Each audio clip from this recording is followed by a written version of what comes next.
Shall we bow our heads in a moment of prayer, please? நாம் ஜெபிக்கும்படி தலை தாழ்த்தி நாம் ஆண்டவரை நோக்கி பார்க்கலாமா? We're going to be looking to the Lord for His blessing upon what we're going to be continuing to study about how opportunity from God must never be pushed aside in our lives. நம்முடைய வாழ்க்கையிலே தேவன் தாமே தருகிற சந்தர்ப்பங்களை நாம் தவற விட்டு விடக்கூடாது அல்லது நகர்த்தி வைத்து விடக்கூடாது என்பதாக நாம் பார்த்து வருகிறோம். அதனுடைய தொடர்ச்சியாக நாம் இன்றைக்கு பார்க்கலாம். Any God-given opportunity is a golden opportunity. தேவன் தரும் சந்தர்ப்பம் ஒவ்வொன்றும் பொன்னான சந்தர்ப்பம் அல்லது பொன்னான வாய்ப்பு. Therefore, let's bow our heads in prayer, please. ஆகவே நாம் யாவரும் தலைகளை தாழ்த்தி நாம் ஆண்டவரை நோக்கி பார்ப்போம். Father in heaven, we come to you in Jesus' mighty name. இயேசு என்னும் வல்லமையுள்ள நாமத்திலே உம்முடைய சமூகத்திலே வருகிறோம் அப்பா.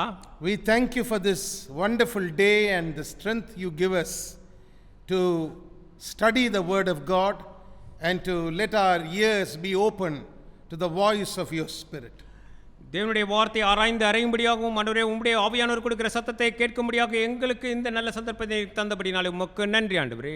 We pray that the eyes of our understanding will be open to receive and to see the things that pertain unto godliness and the things that pertain to life that flows from the throne of grace. கிருபையின் சிங்காசனத்திலிருந்து புறப்பட்டு வருகிற ஆண்டவரே தெய்வீகத்துக்கும் தெய்வீக வாழ்க்கைக்கும் நேராக எங்கள் புரிந்து கொள்ளுதலின் கண்கள் திறந்தருளும்படியாக திறந்து அதை காணும்படியாக ஆண்டவரே இந்த வேளையிலே எங்களுக்கு உதவி செய்யும். I pray for every person who is listening intently to the sound of my voice and whose faith and agreement is vital at this time in the mighty name of Jesus. இப்பொழுதும் என் சத்தத்தை கேட்பவர்களது விசுவாசமும் சம்மதமும் இந்த வேளையில் மிக மிக முக்கியமானதாக இருக்கிறபடியால் அவர்களுக்காக சர்வவல்ல இயேசுவின் நாமத்தினாலே வேண்டிக் கொள்கிறேன். I thank you, Father, because we are in agreement with the faith of God for good things to happen in our lives. எங்களுடைய வாழ்க்கையில் ஆண்டவரே நன்மைகள் நடைபெறட்டும் என்று சொல்லி எங்கள் விசுவாசங்களை நாங்கள் ஒன்றாக கட்டி ஆண்டவரே இந்த வேளையிலே உம்மை நோக்கி பார்க்கிறோம். May we see and learn the way that you are opening up to each one of us through this time of crisis. ஆண்டவரே இந்த நெருக்கடியான சூழ்நிலையின் மூலமாக எங்கள் ஒவ்வொருவருக்கும் கற்று தருகிறதை நாங்கள் கூர்ந்து கவனித்து அதிலிருந்து அறிந்து புரிந்து கொள்ள எங்களுக்கு உதவி செய்யும். And we vow the glory, honor and praise will be yours. ஆண்டவரே உமக்கே துதி கன மகிமை யாவும் உண்டாவதாக. In Jesus' name. இயேசுவின் நாமத்தினாலே Amen. Amen. Hallelujah. Now, in part 1 of our teachings on this subject, I shared with you about 4 important facts about opportunity like the Bible talks to us about it. வேதாகமம் நமக்கு சந்தர்ப்பம் என்றால் என்ன, அது என்ன என்று சொல்லி கற்றுக் கொடுத்ததை குறித்து நாம் முதல் பகுதியிலே தெளிவாக பார்த்தோம். When you understand the 4 facts about opportunity, we begin to see more things opened up to us from the Bible. நீங்கள் சந்தர்ப்பம் பற்றிய இந்த 4 உண்மையை புரிந்து கொள்ளும்போது நாம் வேதாகமத்தில் இன்னும் அதிகமானவைகளை காணத் தொடங்குகிறோம். Number 1, God is the God of opportunity. முதலாவது தேவன் சந்தர்ப்பங்கள் தரும் தேவன். God gives every man an opportunity to repent and to turn around and to do something worthwhile in life. தன்னுடைய வாழ்க்கையிலே மனம் திரும்பி தான் ஆண்டவருக்கென்று ஏதேனும் பிரயோஜனமாக செய்ய ஒரு சந்தர்ப்பத்தை தேவன் ஒவ்வொருவருக்கும் தருகிறார் என்பதே நான் முதலிலே சொன்னது. Now whether a man will accept that or not is a different story. ஒரு மனிதன் அதை விரும்பி ஏற்றுக்கொள்வதோ அல்லது அதை நிராகரிப்பதோ அது அவரவரை பொறுத்ததாக இருக்கிறது. But God gives every man an opportunity to change. ஆனால் ஒவ்வொரு மனிதனும் மாறும்படியாக அவனுக்கு ஒரு சந்தர்ப்பத்தை தேவன் கொடுக்கிறார். Number 2, opportunities are often overlooked because of immaturity or ignorance. ஒரு மனிதனிடத்திலே காணப்படுகிற முதிர்ச்சி இல்லாத தன்மை அல்லது அறியாமையினாலே தான் அவனுக்கு முன்பாக வரக்கூடிய சந்தர்ப்பத்தை அவன் இழந்து போகிறான். I shared with you about how a single word can sometimes become a stumbling block in a man's life because of some wrong, biased idea or a preconceived notion he has in his mind about the meaning of that particular word. ஒரு குறிப்பிட்ட வார்த்தை அவனுடைய வாழ்க்கையில எப்படி தடுகலாக நிற்க முடியும் என்று சொல்லி நான் சொன்னேன். அவன் அந்த வார்த்தையை குறித்து ஏற்கனவே யாரோ சொல்ல கேட்டது அல்லது தனக்குள்ளாகவே ஏற்படுத்தி வைத்திருந்த சிந்தை அந்த வார்த்தையை சரியான விதத்திலே புரிந்து கொள்ளாமல் அது அவனுடைய வாழ்க்கைக்கு தடுகலாக மாறி போகும். Number 3, I told you, even in a time of crisis, like a crisis that we are going through, not just which is in a local place, but it is a world crisis, still God is the manager of the affairs of men, and He gives a man an opportunity to experience a season of blessing in his life. நம்முடைய வாழ்க்கையிலே நாம் இப்பொழுது கடந்து சென்று கொண்டிருக்கிறது. சொல்லப்போனால் இது நமக்கு மட்டுமல்ல, உலகம் முழுவதற்கும் உண்டான ஒரு நெருக்கடி நிலை. ஆனால் தேவன் இந்த நெருக்கடியான சூழ்நிலையிலும் கூட உங்களுக்கென்று ஒரு மிகப்பெரிய சந்தர்ப்பத்தை வைத்திருக்கக்கூடும். அதை நாம் இனம் கண்டு கொண்டோமா, அதை ஏற்றுக்கொண்டோமா என்பதுதான் இப்போது கேள்வி. Finally, number 4, I shared with you about how that an opportunity is always provided near you, but it is up to you to recognize the opportunity that God gives you. நான்காவது நான் சொன்ன உண்மை, உங்களுடைய சந்தர்ப்பம் உங்களுக்கு அருகாமையிலே மிக நெருக்கமாக இருக்கிறது. ஆனால் அந்த சந்தர்ப்பத்தை நான் கண்டேனா, அதை புரிந்து கொண்டேனா, ஏற்றுக்கொண்டேனா என்பது உங்களை பொறுத்தது மாத்திரமே. That's why we shared a little bit extensively about that little boy whom we read about in John's Gospel chapter 6, who brought along with him from his house 5 loaves and 2 fish. இதனால் தான் நாம் மிகவும் விளக்கமாக யோவான் 6ஆம் அதிகாரம் சொல்லுகிற அந்த சிறு பையன் ஆயத்தமாக தன்னுடைய வீட்டிலிருந்து இயேசுவை சந்திக்கும்படியாக ஆயத்தமாக தன்னோடு கூட உணவை கொண்டு வந்தானே, அவனை குறித்து பார்த்தோம். Now he had no idea about how this 5 loaves and 2 fish were going to be multiplied and were going to be used to feed so many hungry mouths that day. அந்த நாளிலே பசியோடு இருந்த அத்தனை 1000 ஜனங்களுக்கு தான் கொண்டு வந்திருந்த உணவுதான் அற்புதமாய் உணவாக போகிறது என்பது அந்த வேளையிலே அந்த பையனுக்கு நிச்சயமாக தெரிந்திருக்காது. But one thing he knew. ஆனால் ஒன்று மட்டும் நிச்சயமாக அவனுக்கு தெரிந்திருந்தது. What he knew was he didn't want any natural circumstance like hunger crop up in his life that would break his valuable time that he wanted to spend with Jesus. இயேசுவோடு கூட தான் செலவழிக்க இருந்த அருமையான நேரத்திற்கு தடையாக தனக்கு இயற்கையாக வரக்கூடிய ஒரு உபாதை ஒரு தடையாக இருந்துவிடக் கூடாது, நான் ஆயத்தமாக அவரை சென்று சந்திக்க வேண்டும் என்று அவன் அறிந்திருந்த ஒன்று மாத்திரமே அவன் அன்றைக்கு தெரிந்திருந்தது. That's what strikes me about John's Gospel chapter 6. இதுதான் நான் யோவான் 6ஆம் அதிகாரத்திலே கண்டபோது என்னை ஆச்சரியப்படுத்தியது. If you read, the Bible tells us there were women and children, but no woman thought the child will need to eat or the husband would need to eat, and none of them came prepared from the home with anything in their hands. அன்றைக்கு பார்க்கும்போது பெண்களும் அந்த கூட்டத்திலே இருந்தார்கள். அந்த பெண்கள் தன் பிள்ளைகளுக்கு இது வேண்டும் அல்லது தன் கணவர்மாருக்கு இந்த கூட்டத்திலே வரும்போது தேவைப்படுமே என்று சொல்லி அவர்கள் வீட்டிலே இருந்து தானே வந்தார்கள். வரும்போது ஆயத்தமாக வந்திருக்கலாமே, ஆனால் ஒருவரும் அந்த நாளிலே ஆயத்தமாக வரவில்லை என்பதே நிதர்சனமான உண்மை. Even today in church it's like this. இன்றைக்கும் கூட சபையிலே நாம் பார்க்கும்போது இப்படியாகத்தான் இருக்கிறது. When I talk about church, I'm talking about church in general in almost all places. நான் சபை என்று சொல்லும்போது நம்முடைய சபை என்று அல்ல, சபை என்று பொதுவாக இருக்கக்கூடிய உலகளாவிய ஒரு சபையை குறித்து சொல்கிறேன். People come flocking to hear what God has to do in their life or God has to say in their life, but very often they let natural things jump up and they break their time with God and they get up and leave. அவர்கள் தேவனிடத்திலிருந்து கேட்க வேண்டும், தேவனிடத்திலிருந்து ஏதாவது பெற்றுக்கொள்ள வேண்டும் என்று சொல்லி வருகிறார்கள். ஆனால் அவர்களுடைய இயற்கையான சிந்தையோ அல்லது இயற்கையான ஆயத்தமில்லாத ஒரு தன்மை அவர்கள் எதை பெற்றுக்கொள்ள வேண்டுமோ அதை பெற்றுக்கொள்ளாமல் செய்து விடுகிறது. Very few who come with a prepared heart and a prepared mind to receive from God, so that a God-given opportunity to be with God and His presence is not broken abruptly by a natural event. அவர்களுக்கு இயற்கையாக நடக்கக்கூடிய ஒரு சம்பவத்தினாலே திடீரென்று தேவனோடு கூட தாங்கள் இணைத்து கொண்டு பெற்றுக்கொண்டிருக்கக்கூடிய ஒரு நல்ல நேரத்தை அது தடை செய்து விடாதபடிக்கு மிகுந்த ஆயத்தத்தோடு வரக்கூடியவர்கள் ஒரு சிலர் ஆகவே இருக்கிறார்கள். Now in the second part of teaching, I would like to share with you about some very wonderful golden opportunities God gives every man in this world. இந்த உலகத்திலே ஒவ்வொரு மனிதனுக்கு பொன்னான வாய்ப்பாக தேவன் எவைகளை தருகிறார் என்பதை குறித்து இந்த பகுதி 2 நான் உங்களுக்கு கற்றுத்தரப் போகிறேன். I want to share with you especially about it in the context of the Christian believer's life.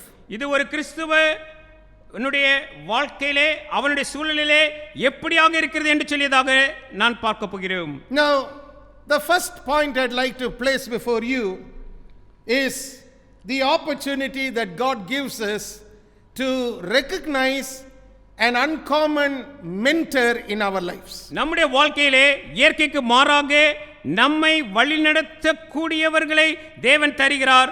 ஆனால் அவர்களை அங்கீகரித்து ஏற்றுக்கொள்கிறோமா, அதை புரிந்து கொள்கிறோமா என்பதுதான் முதலிலே நான் உங்களுக்கு கற்றுத்தரும் செய்தி. Now this is a important opportunity that never must be treated lightly by the Christian believer. ஒரு கிறிஸ்தவ விசுவாசி தன்னுடைய வாழ்க்கையிலே கிடைக்கக்கூடிய மிக முக்கியமான ஒரு சந்தர்ப்பம் இது. இதை அவன் ஒருபோதும் தவற விட்டு விடக்கூடாது. Now many people like to stand in the place of a mentor. அநேகர் இந்த வழிகாட்டிக்கு பதிலாக நான் நின்று கொள்ளட்டுமா என்று சொல்லியதாக யோசிக்கிறார்கள். But they don't understand that to qualify as a mentor, you must have been a person who has already been mentored. ஒரு மனிதன் வழிகாட்டியாக ஏற்றுக்கொள்ளப்பட வேண்டும், அங்கீகரிக்கப்பட வேண்டுமானால் அவர் ஏற்கனவே வேறு ஒருவரால் வழிகாட்டப்பட்டு நடத்தப்பட்டவராக அவர் இருக்க வேண்டும். அதுதான் அவர்களுடைய தகுதி என்பதை அறியாதவர்களாக இருக்கிறார்கள். So the first example we are going to read about this is found in 1 Kings chapter 19, and it is taken from the life of a man called Elisha.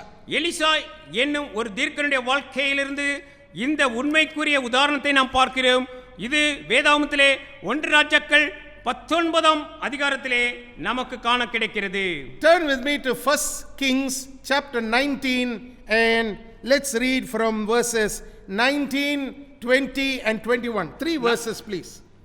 நாம் வேதாகமத்திலே 1 ராஜாக்கள் 19ஆம் அதிகாரம் 19ஆம் வசனம், 20ஆம் வசனம், 21ஆம் வசனத்திற்கு நேராக நம்முடைய வேதாகமத்தை திருப்புவோம். 1 ராஜாக்கள் 19:19ஆம் வசனம். அப்படியே அவன் அவ்விடம் விட்டு புறப்பட்டு போய் 12 ஏர் பூட்டி உழுத சாப்பாத்தின் குமாரனாகிய எலிசாவை கண்டான். அவன் 12ஆம் ஏரை ஓட்டிக் கொண்டிருந்தான். எலியா அவன் இருக்கும் இடம் மட்டும் போய் அவன் மேல் தன் சால்வையை போட்டான். அப்பொழுது அவன் மாடுகளை விட்டு எலியாவின் பிறகே ஓடி, நான் என் தகப்பனையும் என் தாயையும் முத்தம் செய்ய உத்தரவு கொடும், அதற்கு பின் உம்மை பின்தொடர்வேன் என்றான். அதற்கு அவன், போய் திரும்பி வா, நான் உனக்கு செய்ததை நினைத்துக்கொள் என்றான். அப்பொழுது அவன் இவனை விட்டு போய் ஓர் ஏர் மாடுகளை பிடித்து அடித்து ஏரின் மர முட்டுக்களால் அவைகளின் இறைச்சியை சமைத்து ஜனங்களுக்கு கொடுத்தான். அவர்கள் சாப்பிட்ட பிற்பாடு அவன் எழுந்து எலியாவுக்கு பின் சென்று அவனுக்கு ஊழியம் செய்தான். Now when you read 1 Kings chapter 19, we read about how Elijah comes to meet Elisha. 1 ராஜாக்கள் 19ஆம் அதிகாரத்தை நாம் வாசிக்கும் போது எலியா எப்படியாக எலிசாவை சந்திக்கும்படியாக வருகிறார் என்று சொல்லியதான சம்பவத்தை பார்க்கிறோம். Elijah doesn't speak anything to Elisha. He just throws his mantle on Elisha and just keeps walking forward. எலிசாவின் இடத்திலே வந்தபோது எலியா எந்த ஒரு வார்த்தையும் பேசாமல் தன்னிடத்தில் இருந்த சால்வையை எலிசாவின் மீது வீசிவிட்டு அப்படியே முன்னே நோக்கி நடந்ததை பார்க்கிறோம். He just threw his mantle on him and kept walking. அவர் செய்ததெல்லாம் தன்னிடத்தில் இருந்த சால்வையை எடுத்து எலிசாவின் மேல் போட்டுவிட்டு, now the choice was left to Elisha whether he was to continue plowing or to leave the cattle that was helping him to plow and run after the man who had cast his mantle on him. தன் மீது சால்வை போட்ட எலியாவை தான் பின்பற்றுவதா அல்லது தான் பூட்டி உழுது கொண்டிருந்த அந்த ஏரை தொடர்ந்து உழுவதா என்று தெரிந்தெடுப்பை செய்ய வேண்டிய வேலை அந்த நாளிலே எலிசாவிற்கு இருந்தது. The opportunity that was coming his way had to be rightly identified and rightly handled. அவருக்கு முன்பாக வந்த சந்தர்ப்பத்தை சரியான விதத்திலே கண்டுகொண்டு அதை எடுத்து பயன்படுத்துவது என்பது எலிசாவின் கரங்களில் தான் அந்த நாளில் இருந்தது. Now here was Elisha in a quandary because he didn't know how was he going to follow Elijah. Would he be given permission to go home, tell his father and mother he was going to go after this man Elijah, hand over everything in the hands of his father and leave the house, or it had to be some other way? தான் சென்று தன்னுடைய தகப்பன் தாயினிடத்தில் விடைபெற்றுக் கொண்டு தன்னிடத்தில் பெற்றிருந்த ஏர் உழும் வேலையை அவர்களிடத்திலே கை விடுத்துவிட்டு வருவது ஆகுமா அல்லது வேறு விதமாகுமா என்பதை சரியான விதத்தை எலிசா புரிந்து கொள்ளாததாக அந்த நாளிலே காணப்பட்டது. But when he runs to Elijah and he asks Elijah, let me go and say goodbye to my father and my mother, Elijah asks him only one word, what have I done to you?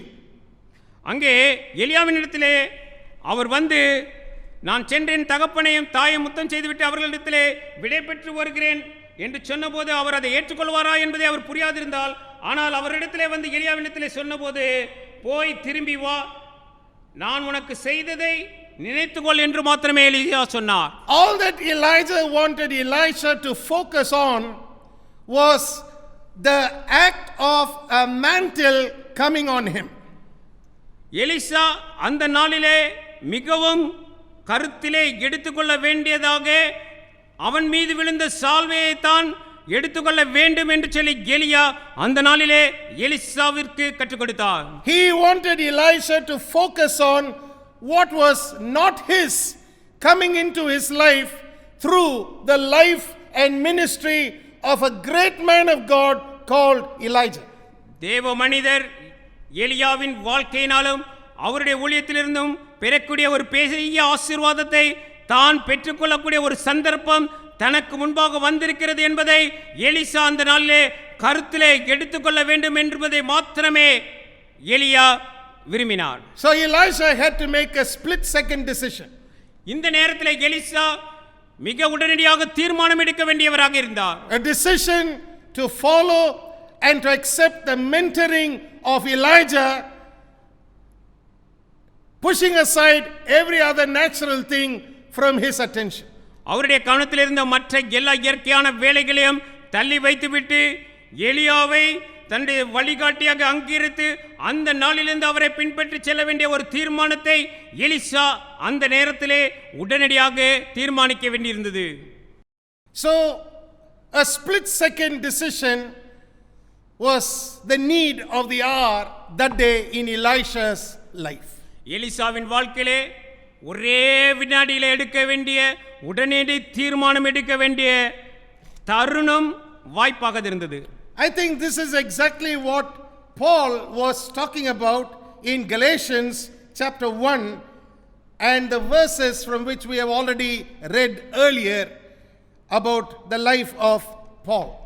பவுலுடைய வாழ்க்கை குறித்து அவர் தன்னுடைய வார்த்தைகளினாலே சொன்ன அந்த வார்த்தைகளை நாம் ஏற்கனவே கலாத்தியர் முதல் அதிகாரத்திலிருந்து நாம் வாசிக்க கேட்டோம் ஏற்கனவே.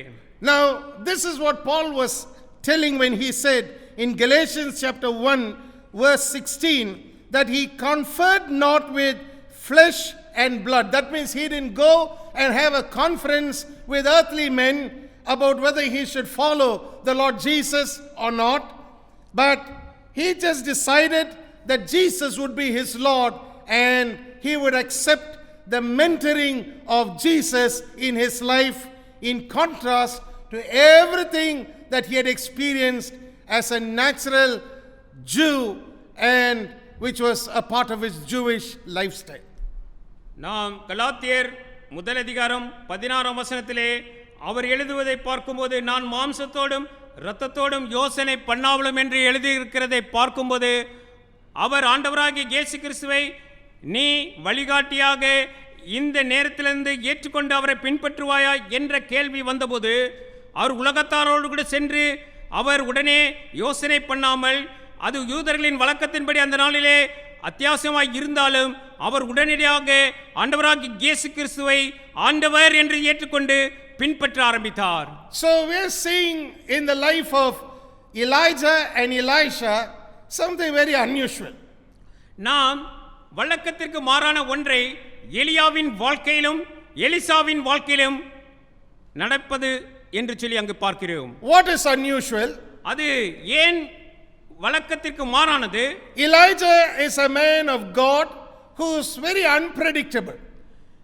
எலியா தேவ மனுஷர், அவரை நாம் இப்படித்தான் என்று சொல்லி நம்மாலே சொல்ல முடியாதவராக அவர் எப்பொழுதும் இருந்தார். But you look at the life of Elisha, very predictable lifestyle, a very wealthy businessman, used to doing business, used to plowing the field, living in his father's house, identified more by his father's professional identity as a judge in Israel.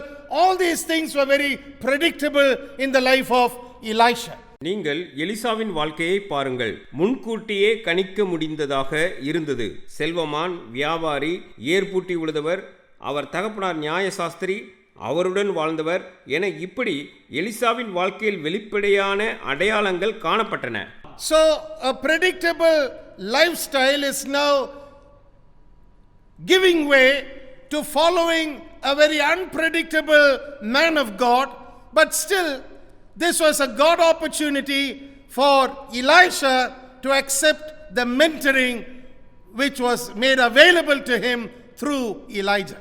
எலியாவின் மூலமாக நான் உனக்கு வழிகாட்டியாக இருப்பேன் என்று சொல்லியதான ஒரு சந்தர்ப்பம் வந்தபோது எலியாவினுடைய வாழ்க்கையை பார்க்கும்போது அது நிதானித்தெறியக்கூடியதாக இல்லாதிருந்தாலும் நிதானித்தெறியக்கூடிய வாழ்க்கையை பெற்றிருந்த எலிசா அந்த நாளிலே தீர்மானம் எடுத்து எலியாவை பின்பற்றினார், தீர்மானித்தார். Sometimes when God gives you a mentor, you must understand that the predictable may have to give way to the unpredictable.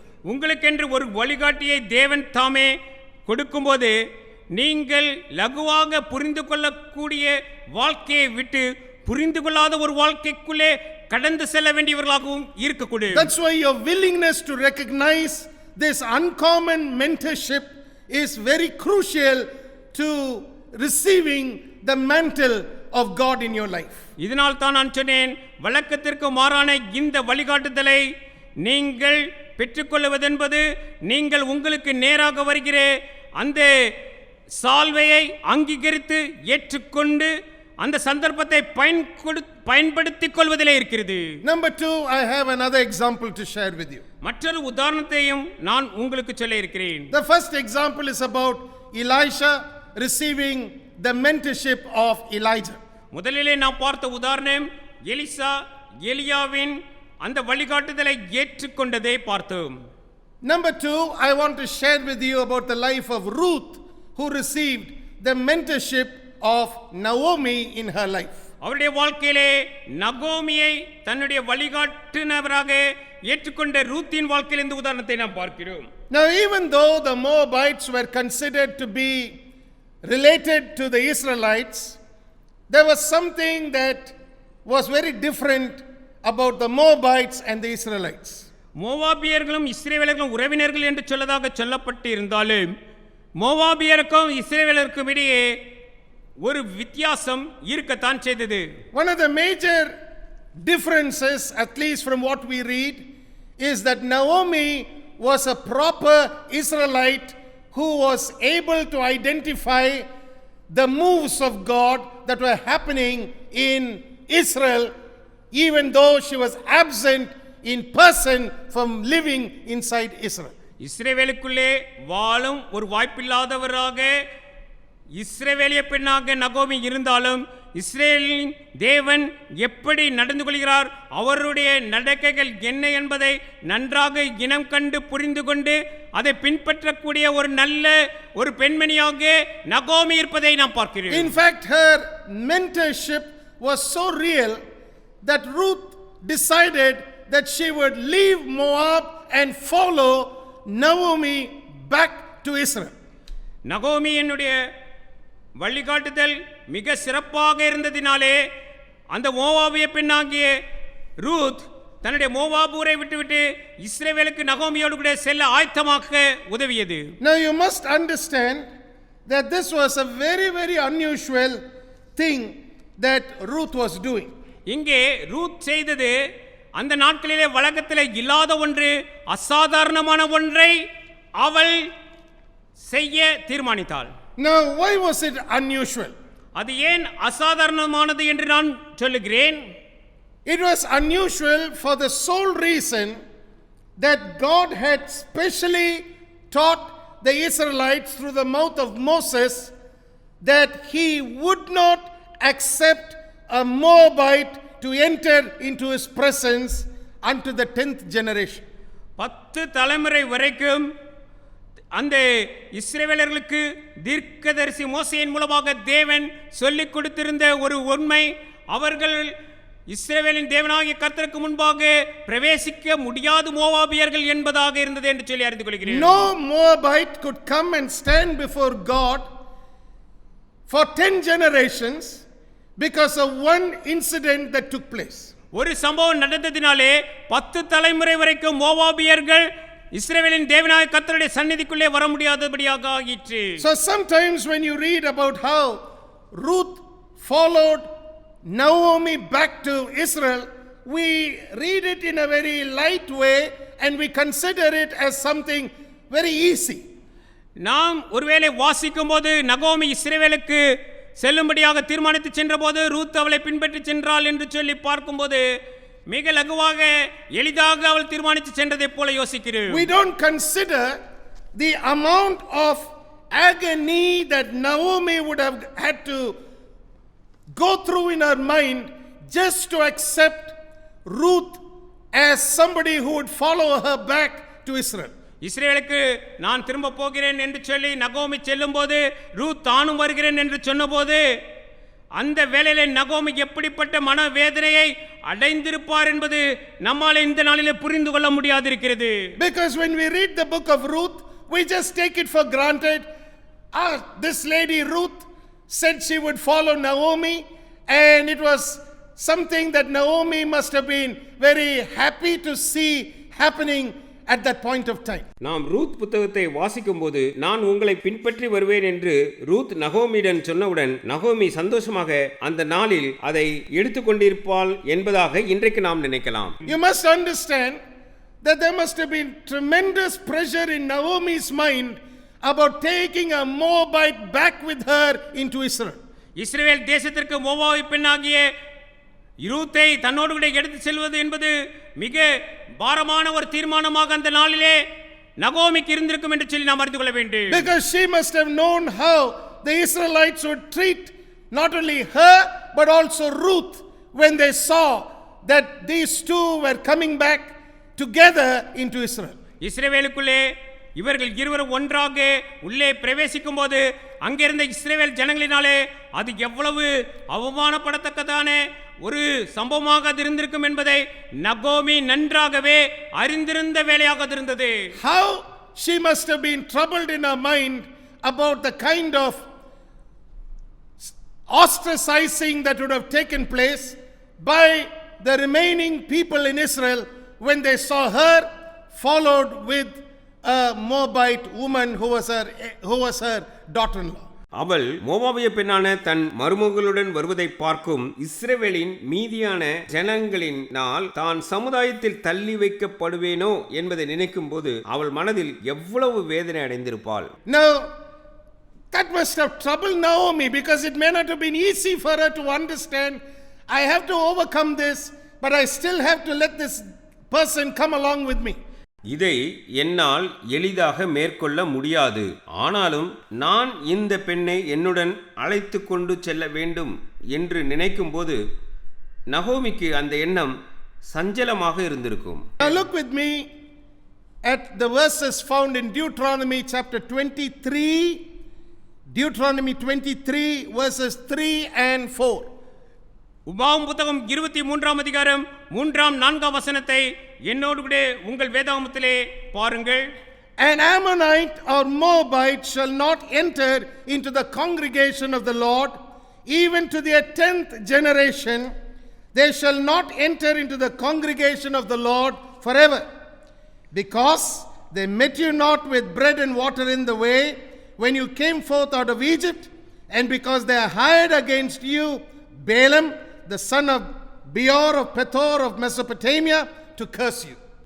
உபாகமம் 23ஆம் அதிகாரம் 3ஆம் 4ஆம் வசனத்தை உங்களுக்காக நான் வாசிக்கிறேன். 3ஆம் வசனம், அம்மோனியனும் மோவாபியனும் கர்த்தருடைய சபைக்கு உட்படலாகாது, 10ஆம் தலைமுறையிலும் என்றைக்கும் அவர்கள் கர்த்தருடைய சபைக்கு உட்படலாகாது. நீங்கள் எகிப்திலிருந்து புறப்பட்டு வருகிற வழியிலே அவர்கள் அப்பத்தோடும் தண்ணீரோடும் உங்களுக்கு எதிர்கொண்டு வராதது நிமித்தமும் உன்னை சபிக்கும்படியாய் மொசமத்தாமியாவின் ஊராகிய பேத்தோரிலிருந்த பேயோரின் குமாரன் பிலேயாமுக்கு கூலி பேசி அவனை அழைப்பித்தது நிமித்தமும் இப்படி செய்ய வேண்டும். Now instead of meeting the people of Israel with bread and water when they came out of Egypt, the Moabites and the Ammonites came with a false prophet to stand and to curse Israel.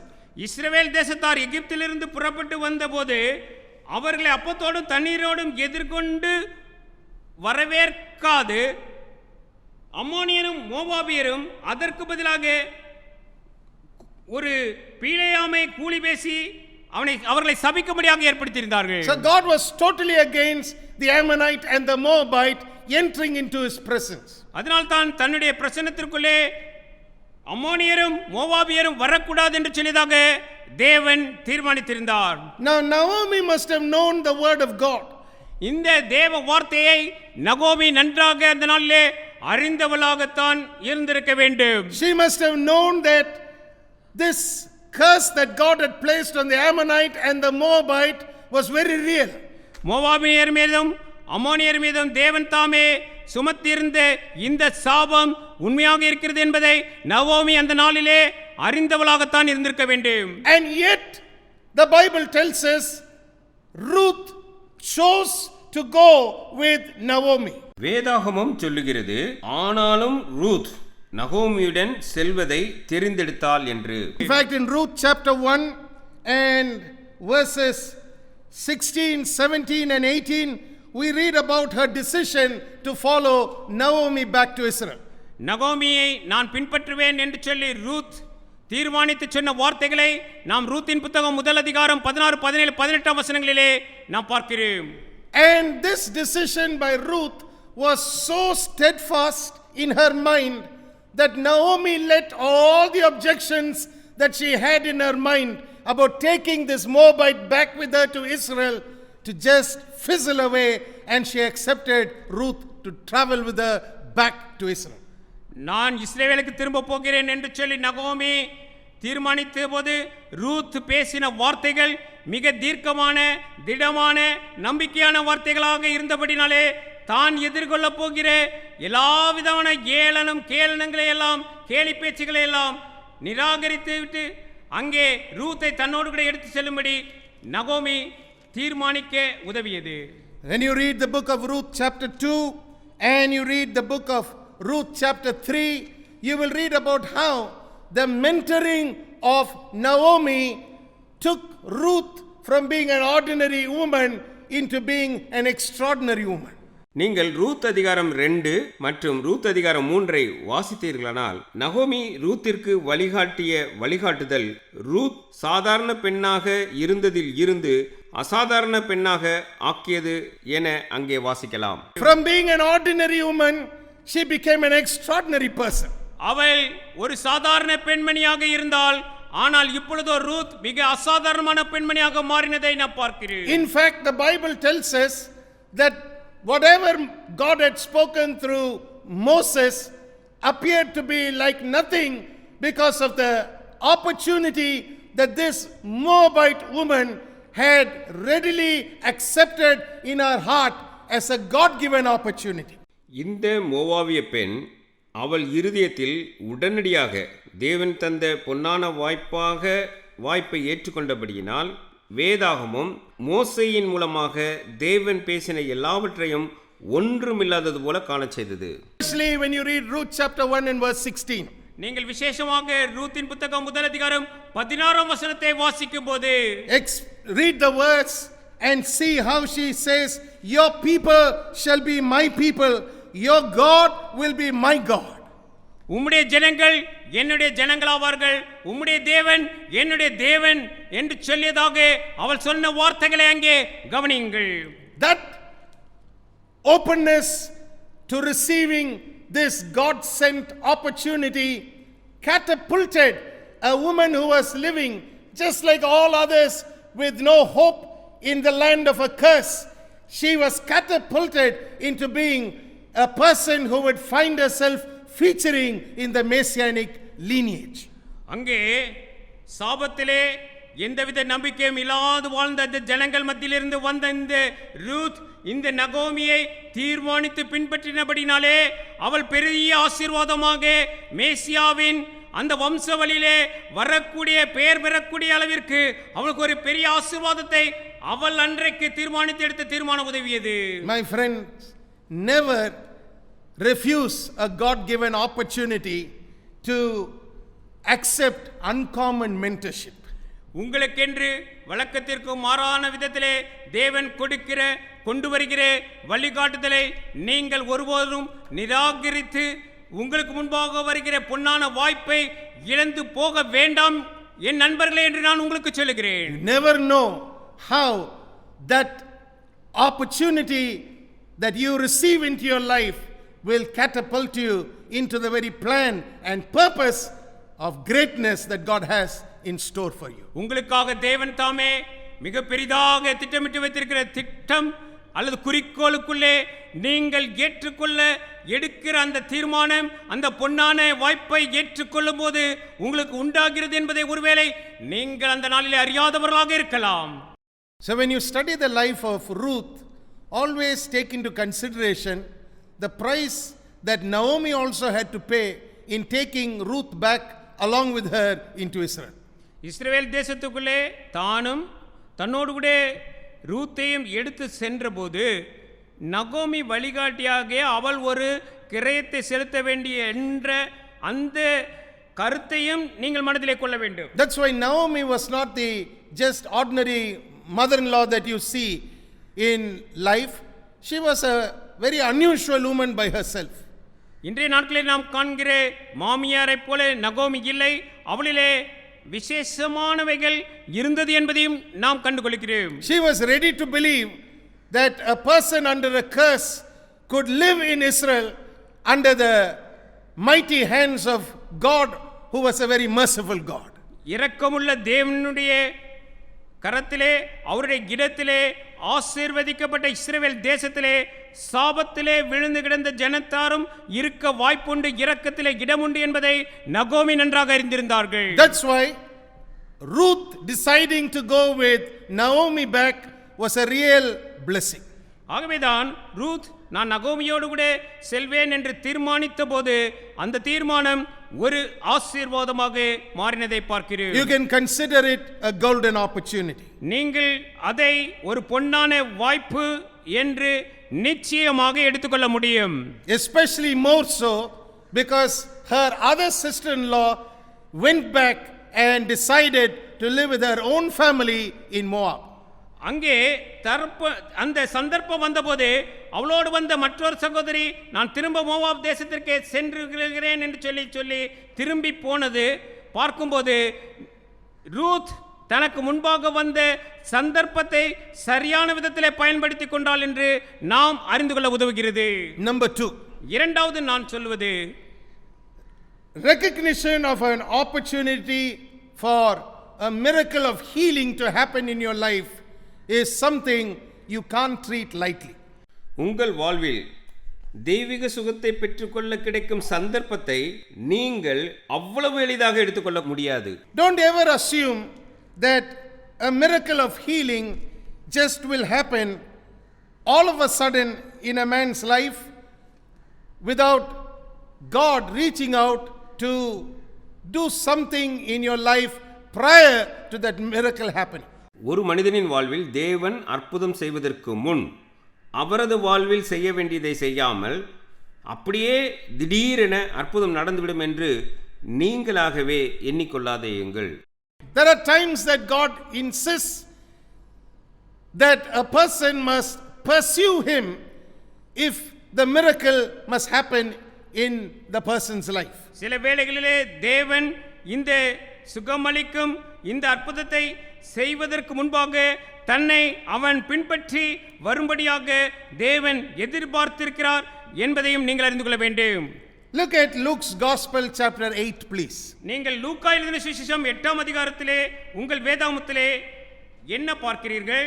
Especially I want you to see verse 42 and you must notice what Dr. Luke writes to us about the condition that prevailed on that particular day when the woman who came with an issue of blood touched Jesus. விசேஷமாக வசனம் 42இல் வைத்தியர் லூக்கா அந்த குறிப்பிட்ட நாளில் பெரும்பாடுள்ள ஸ்திரீ இயேசுவை தொடும்படியாக வந்தபோது என்ன சூழ்நிலை நிலவியது என்பதை எழுதுகிறார். அதை நீங்கள் கட்டாயமாக கவனிக்க வேண்டும். In Luke chapter 8 and verse 42, the second part of the verse tells us, but as he went, the people thronged him. லூக்கா 8ஆம் அதிகாரம் 42ஆம் வசனத்திலே பார்க்கும்போது அது பின்பகுதியிலே அவர் போகையில் திரளான ஜனங்கள் அவரை நெருக்கினார்கள் என்று சொல்லி வேதாகமம் சொல்கிறது. Now through the thronging crowds that were around Jesus, this woman had to pick her way and come and reach out to touch Jesus. அங்கே திரளான ஜனங்கள் இயேசுவை சுற்றி இருந்த நேரத்திலும் கூட இந்த பெரும்பாடுள்ள இந்த மனுஷி அவர்களெல்லாம் பின்தள்ளி முன்னே வந்து அவரை இயேசுவிடத்திலே வர வேண்டிய ஒரு சூழ்நிலையாக இருந்தது. It wasn't easy. அது லகுவாக அந்த வேளையிலே அவளுக்கு இருந்திருக்காது. On the one hand was the stigma attached to her condition. அவளுடைய சூழ்நிலையினாலே மக்கள் என்ன நினைப்பார்களோ என்று சொல்லியதான ஒரு எண்ணமும் அவளுக்கு ஒரு பாரமாக அந்த வேளையிலே இருந்திருக்கலாம். On the other hand, for her to reach out and to touch a righteous teacher and a rabbi and a miracle worker when she was experiencing a condition of blood in her body was not acceptable by the Jewish mind. ஒரு யூத பெண்மணியினாலே தன்னுடைய உதிர ஊரல் உண்டாயிருக்கும் இந்த பெரும்பாடுள்ள நான் எப்படியாக ஒரு பெரிய தர்க்க சாஸ்திரி அவர் ஞானி அவரை நான் எப்படியாக வேத பண்டிதரை நான் இந்த வேளையிலே சென்று சந்திக்க முடியும் என்பதான ஒரு யோசனைகளும் அவருக்கு வந்திருக்கலாம். Added to that were the crowds. இதுக்கு மேலாக அங்கே சுற்றி இருந்த திரளான ஜனங்கள் வேறு அவளுக்கு தலைக்கல்லாக இருந்திருக்கலாம். Now these were the crowds of people who were following Jesus, waiting to see a miracle. இந்த ஜனங்கள் நெருக்கமாக இயேசு என்ன அற்புதம் செய்வாரோ என்று சொல்லி அவரை பின்பற்றி வந்து கொண்டிருந்த ஜனங்கள். They wanted to see a miracle, but they were not prepared to receive a miracle. அந்த ஜனங்கள் அற்புதத்தை பார்க்கும்படியாக இயேசுவை சுற்றி இருந்தார்களே அல்லாமல் அற்புதத்தை பெற்றுக்கொள்ள ஆயத்தமாக வந்தவர்கள் இல்லை. And they were following Jesus to Jairus' house because they were wanting to see what Jesus would do in Jairus' house. அங்கே யாவீரின் வீட்டிலே அங்கே இயேசு என்ன செய்ய போகிறாரோ என்று சொல்லி அப்படியாக அவர் என்ன செய்வாரோ என்பதை பார்க்கும்படியாகவே இந்த திரளான ஜனங்கள் அவரை பின்பற்றி கொண்டிருந்தது. But the woman in this chapter who came with the issue of blood for 12 years was not actually interested in what Jesus was going to do in Jairus' house. யாவீரின் வீட்டிலே இயேசு என்ன செய்ய போகிறார் என்பதை மிக ஆர்வமாக எதிர்பார்த்து பின் செல்லவில்லை இந்த பெரும்பாடுள்ள 12 வருட பெரும்பாடுள்ள இந்த பெண்மணி. She was not interested in what was going to happen in Jairus' house. அங்கே யவீருவினுடைய வீட்டிலே என்ன நடக்கும் என்பதிலே அவள் அக்கறை உள்ளவளாக இல்லை. All that she wanted was a miracle in her body. அவளுக்கு வேண்டியதெல்லாம் என்னுடைய சரீரத்திலே ஒரு சுகம் தேவை என்பது மாத்திரமே. So she was willing to touch Jesus and to receive what he would give her and then go back her way to her house. நான் இதனாலே இயேசுவை தொடுவேன், அதன் மூலமாக நான் சுகத்தை பெற்று என்னுடைய வீட்டிற்கு திரும்பி செல்வேன் என்பதே அவளுடைய சிந்தையாக அந்த வேளையிலே இருந்தது. Even today you have people in the church who long for the sensational. இன்றைக்கும் கூட உணர்வுபூர்வமாக எதையானும் எனக்கு நடக்க வேண்டும் என்று சொல்லி சபையிலே எதிர்பார்த்துக்கக்கூடிய ஜனத்திரள் இருக்கத்தான் செய்கிறது. They are thronging Jesus for the sensational to happen. அவர்களுடைய உணர்ச்சி எழுப்பிப்பட்டு உணர்வுபூர்வமாக எதையேனும் நாங்கள் பெற்றுக்கொள்வோமா என்று சொல்லி எதிர்பார்ப்பவர்கள். If something sensational takes place, they want to be present to say, I saw it happen. உணர்ச்சி பூர்வமாக இதேனும் நடந்தால் அவர்கள் நான் பார்த்தேன் என்று சொல்லியதாக உணர்ச்சி வயப்படுகிறார்கள். They want to pride themselves in saying, I was present when this happened. இது நடந்தபோது ஐயா நானும் அங்கே இருந்தேன் என்று சொல்வதிலே ஒரு பெருமை பாராட்டுகிறவர்களாக அவர்கள் இருக்கிறார்கள். They want to gloat over the fact that they saw a miracle take place. அவர்களுக்கெல்லாம் வேண்டியதெல்லாம் நான் இந்த அற்புதம் நடக்கும்போது நான் பார்த்தேன் என்று சொல்லும் பெருமை. The woman was not like that. ஆனால் அந்த பெண்மணியோ அப்படி இல்லை. She was not wanting to gloat about seeing a miracle. நான் ஒரு அற்புதத்தை கண்ணுற்றேன் கண்டேன் என்று சொல்வதிலே பெருமிதம் கொள்வது அந்த விதவைக்கு அந்த வேளையிலே தேவையாக இல்லை. All she knew was, if I can get to Jesus, there's an opportunity for me to receive a miracle. எனக்கு இயேசுவை எப்படியாவது தொட ஒரு சந்தர்ப்பம் கிடைத்தால் எனக்கு வேண்டிய சுகம் அற்புதம் இந்த வேளையிலே நடைபெறுமே என்பது அவளுடைய சிந்தையிலே மேலோங்கி நின்றது. She was not interested in seeing a miracle. She was more interested in receiving a miracle. அவள் ஒரு அற்புதத்தை பார்ப்பதிலே அக்கறை அதிகம் உள்ளவளாக இல்லை, அவளுக்கு அந்த நேரத்திலே அற்புதத்தை பெற்றுக்கொள்ள வேண்டும் என்பதே அக்கறையாக இருந்தது. I believe that makes a very definite difference in a person's life. ஒரு மனிதனுடைய வாழ்க்கையிலே ஒரு நிச்சயமான ஒரு வித்தியாசத்தை இது காட்டுகிறது என்று சொல்லி நீங்கள் அறிந்து கொள்ளுங்கள். That's why in a church service or in an evangelistical service you can have crowds coming, you can have many people attending, but very few receive really anything from God. இதனால் தான் நாம் பார்க்கிறோம் ஆராதனை வேளையிலோ அல்லது சுவிசேஷ கூட்டங்களிலோ பெருந்திரளாக ஜனங்கள் திரண்டு வருவதை பார்க்கலாம், ஆனால் ஒரு சிலர் மாத்திரமே பெற்றுக்கொண்டவர்களாக திரும்புவதை நாம் பார்க்கிறோம். Because the mindset of most people is, I want to see and I want to be able to tell others I saw. இது எதனால் என்றால் ஒருவருடைய சிந்தையிலே அவர்கள் கொண்டிருக்கக்கூடிய சிந்தை நான் அது நடைபெறுவதை பார்த்தேன், நானும் அந்த கூட்டத்தில் இருந்தேன் என்று சொல்ல பெருமைப்பட வேண்டும் என்பதிலே தான். Their stint with Jesus ends on that level only. அவர்கள் இயேசுவை அல்லது இயேசுவோடு கூட அப்படிப்பட்ட ஒரு தரத்தினாலே மாத்திரமே அவர்கள் இடைப்பட விரும்புகிறார்கள். But not this woman who had the issue of blood for 12 years. ஆனால் இந்த பெரும்பாடுள்ள இந்த பெண்மணிக்கு அப்படிப்பட்ட சிந்தை இல்லை. She wanted a miracle from Jesus. இயேசுவின் இடத்திலிருந்து நான் ஒரு அற்புதத்தை இப்பொழுது பெற்றுக்கொள்ள வேண்டும் என்பதே அவளுடைய சிந்தையிலே இருந்தது. And she wanted it to happen in such a way that she would once again go back silently like she came and touched him silently. நான் எப்படியாக வந்தேனோ அப்படியாகவே என்னுடைய வீட்டிற்கு திரும்ப வேண்டும், ஆனால் இயேசுவை நான் தொட்டு எனக்கு வேண்டிய அற்புதத்தை பெற்றுக்கொண்டு நான் வீட்டிற்கு ஒன்றும் சொல்லாமல் அப்படியே சென்று விட வேண்டும் என்று சொல்லிதாக யோசித்திருந்தார். She didn't want the attention being brought to her.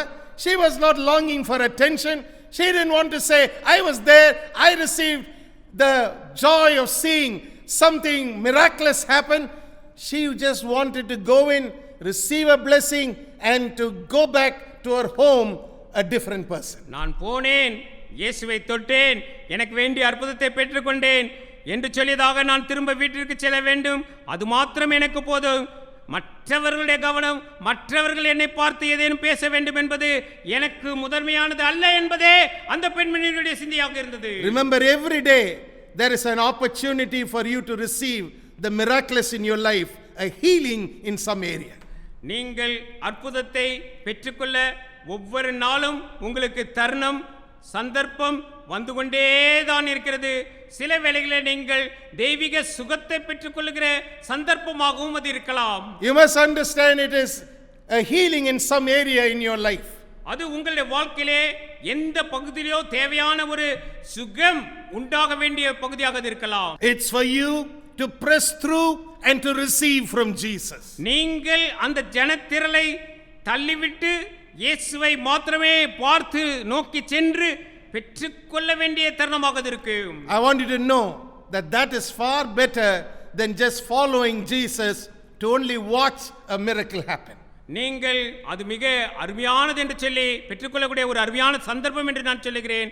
ஏதோ சென்றேன், இயேசுவை பார்த்தேன், அற்புதத்தை பார்த்துவிட்டு வந்தேன் என்று சொல்வதை காட்டிலும் அது மேலான தருணம். That's exactly what we see even happen in Bartimaeus' life.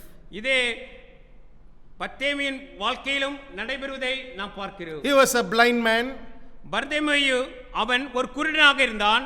And he wanted a miracle from Jesus. அவனுக்கும் இயேசுவினிடத்திலிருந்து ஒரு அற்புதம் தேவைப்பட்டது. He didn't just want to be a person who was there, who could say, I was there, Jesus passed my side and went beyond me. I saw and heard things happening all around me, but I just know that from hearing the crowds that it was Jesus who was passing me by. I could sense a lot of people, I could sense dust and this and that. Now that man was not interested in just making those statements. அந்த பர்தேமியு குருடன் சொல்லி இருக்கலாம், நானும் அங்கே இருந்தேன், அங்கே என்னை சுற்றி ஜனங்கள் ஆரவரிக்கிறதை பார்க்கும்போது இயேசு அந்த வழியாக கடந்து போகிறார், ஜனங்களை நான் நிழலாட்டமாக பார்த்தேன் அல்லது அவர்கள் பேசுவதை கேட்டேன், இப்படியாக சொல்லிக்கொண்டு நின்று கொண்டு அப்படியே அவன் இருந்திருக்க கூடும். He didn't want to just make those statements. அப்படி சொல்லிக்கொண்டு தன்னுடைய வாழ்க்கையில நின்றுவிட அவன் விரும்பவில்லை. He was wanting more than this, making a statement. He wanted a miracle. அவனுக்கு இனிமையாக பேசக்கூடிய வார்த்தைகள் மாத்திரம் தேவையில்லை, ஆனதாக அந்த வேளையில இல்லை. என்னுடைய வாழ்க்கையில இப்பொழுது எனக்கு தேவை ஒரு அற்புதம் என்றதாக இருந்தது. We are going to learn a little bit more about Bartimaeus a little later.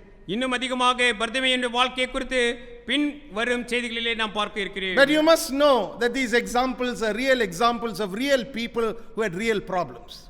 நிச்சயமான ஜனங்கள் நிச்சயமாக அவர்களுக்குள்ளே இருந்த பிரச்சனையோடு கூட இயேசுவை சந்தித்த மெய்யான நிகழ்வுகள் சம்பவங்களை குறித்து தான் நாம் இங்கே உதாரணமாக பார்க்கிறோம். Because many times we are living in a real world with real problems. மெய்யான வாழ்க்கை மெய்யான பிரச்சனையோடு கூட நாம் இந்த நாட்களிலே வாழ்ந்து வருகிறோம். How can we receive miracles from a real God? மெய்யாக ஜீவனுள்ள தேவனிடத்திலிருந்து நாம் எப்படியாக அற்புதங்களை பெற்றுக்கொள்வது? You must know that God gives you an opportunity to receive the miraculous of healing in your life every single day. ஒவ்வொரு நாளும் உங்களுக்கு வேண்டிய தெய்வீக சுகத்தை பெற்றுக்கொள்ள அற்புதமான தருணங்களை தேவன் கொடுத்து கொண்டே வருகிறார் என்பதை நீங்கள் அறிந்து கொள்ள வேண்டும். You can be healed of so many hurts that have troubled you in your emotional life. உங்கள் உணர்வுபூர்வ வாழ்வில் நீங்கள் பெற்ற காயங்கள் அநேகமானவற்றில் இருந்து நீங்கள் சுகத்தை பெற்றுக்கொள்ள முடியும். You can be healed of those. அதிலிருந்து நீங்கள் இந்த நாளிலே சுகத்தை அதிலிருந்து வெளியே வர முடியும், சுகத்தை பெற்றுக்கொள்ள முடியும். You can be healed in your physical body as well. அதே வேளையிலே சரீர பிரகாரமான வேண்டிய சுகத்தை பெற்று நீங்கள் சந்தோஷப்பட்டு வெளியே வரலாம். You can be healed in your mind. உங்களுடைய சிந்தையிலே நீங்கள் தேவையான அந்த சுகத்தை பெற்றுக்கொள்ளலாம். If you have been hurting in your mind and living with wrong thoughts in your mind, you can be healed of that in an instant when you let Jesus help you to let your mind come in line with His word. அவருடைய வார்த்தையோடு கூட உங்கள் சிந்தையும் ஒன்று சேர்ந்து வரும்படியாக நீங்கள் விட்டுக் கொடுக்கும் போது இயேசு கிறிஸ்து உங்கள் சிந்தையிலே நீங்கள் பெற்றிருக்கக்கூடிய அந்த மனபாரத்திலிருந்து வெளிவர உங்களுக்கு உதவி செய்ய அவரால் கூடும். You can be healed in your financial life. உங்களுடைய பொருளாதார வாழ்க்கையிலும் நீங்கள் பெற்றுக்கொள்ள வேண்டிய அற்புதத்தை பெற்றுக்கொள்ள முடியும். If you have been living under a cycle of debt all your lifetime, you can be delivered from that cycle of debt and live an overcoming life in your financial life. உங்களுடைய பொருளாதார வாழ்வை பார்க்கும்போது ஐயா இதுவரைக்கும் எனக்கு இருக்கக்கூடியதெல்லாம் கடன், இந்த கடன் பாரத்தினாலேயே நான் அமிழ்ந்து கொண்டிருக்கிறேன் என்று சொல்லுவது ஒருவேளை உங்களுடைய வாழ்க்கையாக இருக்குமானால் இந்த நாளிலே அதிலே ஒரு தீர்வை நீங்கள் பெற்றுக்கொள்ள முடியும். You can be healed in relationships if that has been a problem in your life always, where you have broken relationships and always you're never able to establish a lasting love and friendship with people. ஒருவேளை ஐயா எனக்கு இருக்கக்கூடிய பிரச்சனை உறவுகளிலே என்னுடைய உறவுகள் உடைந்து போயிருக்கிறது என்று சொல்லியதாக இருக்குமானால் இந்த வேளையிலே அந்த உடைந்த உறவுகள் எல்லாம் நீங்கள் சீர் செய்யப்பட்டு ஒரு அருமையான அழகான உறவுக்குள் நீங்கள் வர முடியும். Remember, you have an opportunity even now to reach out to the healer who's in your midst this morning. இந்த காலையிலே உங்கள் மத்தியிலே உங்களுக்கு வேண்டிய தீர்வு, உங்களுக்கு பரிகாரம், உங்களுக்கு வேண்டிய எல்லா சுகத்தையும் கொடுக்க வல்லவர் மத்தியிலே இருக்கிறார். அவரை நீங்கள் சந்திக்க வேண்டிய ஒரு நல்ல சந்தர்ப்பம் இருக்கிறது என்பதை அறிந்து கொள்ளுங்கள். Christ the healer stands right beside you. இன்றைக்கு இப்பொழுது உங்கள் அருகாமையிலே கிறிஸ்து உங்களுக்கு சுகம் அளிப்பவராக இப்பொழுது நின்று கொண்டிருக்கிறார். It's up to you to reach out and recognize his presence in your life. நீங்கள் செய்ய வேண்டியதெல்லாம் அவர் உங்கள் மத்தியிலே பிரசன்னராயிருக்கிறார் என்பதை மட்டும் உணர்ந்து கொண்டு இப்பொழுது அவரை கரம் நீட்டி நீங்கள் தொட வேண்டும், அவ்வளவுதான். Don't let this opportunity pass you by. இந்த நல்ல சந்தர்ப்பம் உங்கள் கைகளை விட்டு கடந்து சென்று விடாமல் வழி விலகி போகாதபடிக்கு நீங்கள் பார்த்துக் கொள்ளுங்கள். That's why it's important for you to recognize the healer who stands beside you. உங்களுக்கு அருகாமையில் நிற்கக்கூடிய உங்களுடைய சுகம் அளிப்பவர் இருப்பவரை நீங்கள் அங்கீகரித்து இப்பொழுது காண்பது என்பது உங்களுடைய அற்புதமான சந்தர்ப்பம் என்பதை நீங்கள் தயவு செய்து அறிந்து கொள்ளுங்கள். Bartimaeus recognized that he needed a miracle. பர்தேமியுக்கு நன்றாக தெரிந்திருந்தது எனக்கு ஒரு அற்புதம் தேவை என்பது. And he wouldn't remain silent till he received what he wanted. எனக்கு என்ன தேவையோ அது கிடைக்கும் வரைக்கும் நான் அமைதலாக இருக்க மாட்டேன் என்பதை பர்தேமியு நன்றாக அறிந்திருந்தார். He wouldn't let an opportunity pass him by on that particular day when he received his healing.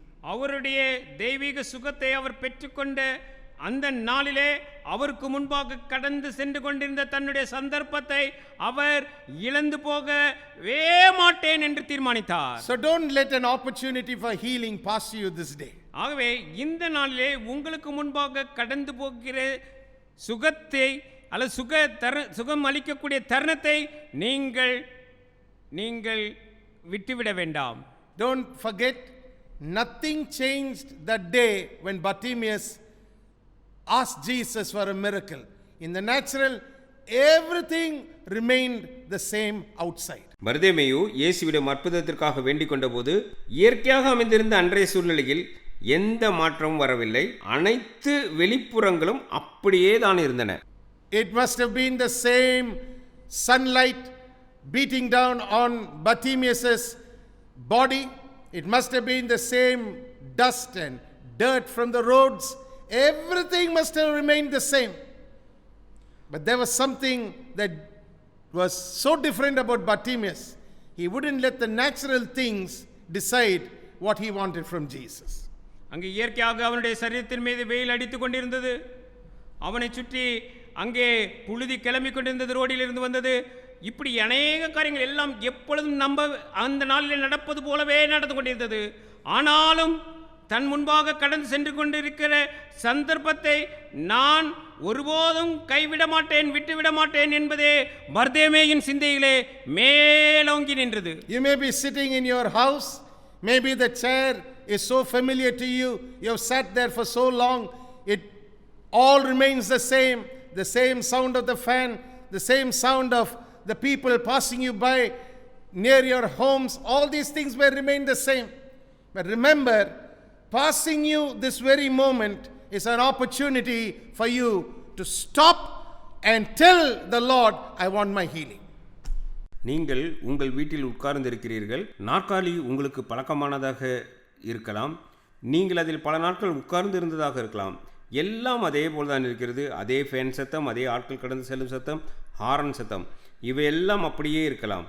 நினைவில் கொள்ளுங்கள், இந்த கடந்து செல்லும் ஒவ்வொரு வேளையிலும் சந்தர்ப்பம் உங்களை கடந்து சென்று கொண்டே இருக்கிறது.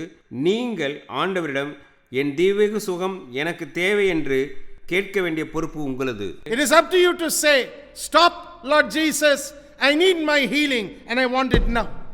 நீங்கள் தான் ஆண்டவர் இயேசுவிடம் எனக்கு தெய்வீக சுகம் தேவை, அது இப்பொழுதே தேவை என்று சொல்ல வேண்டும். I don't want this to go on and on and on and on and me live in such a miserable condition every day of my life. இன்னும் என்னுடைய வாழ்க்கையில அனுதின வாழ்க்கையிலே ஆண்டவரே தொடர்ந்து இப்போது இருப்பது போலவே தொடர்ந்து நான் வாழ்வதற்கு நான் விரும்பவில்லை அப்பா. I don't want to grow bitter in the place where I am finding myself right now. இப்பொழுது நான் இருக்கக்கூடிய மனக்கசப்பிலே தொடர்ந்து இருக்க நான் விரும்பவில்லை அப்பா. Number 3. மூன்றாவது நான் சொல்லும் உண்மை, I want you to know that recognition of an opportunity to be rewarded for destroying something that is evil must never be overlooked. நீங்கள் இதையும் அறிந்திருக்கும்படி நான் விரும்புகிறேன்.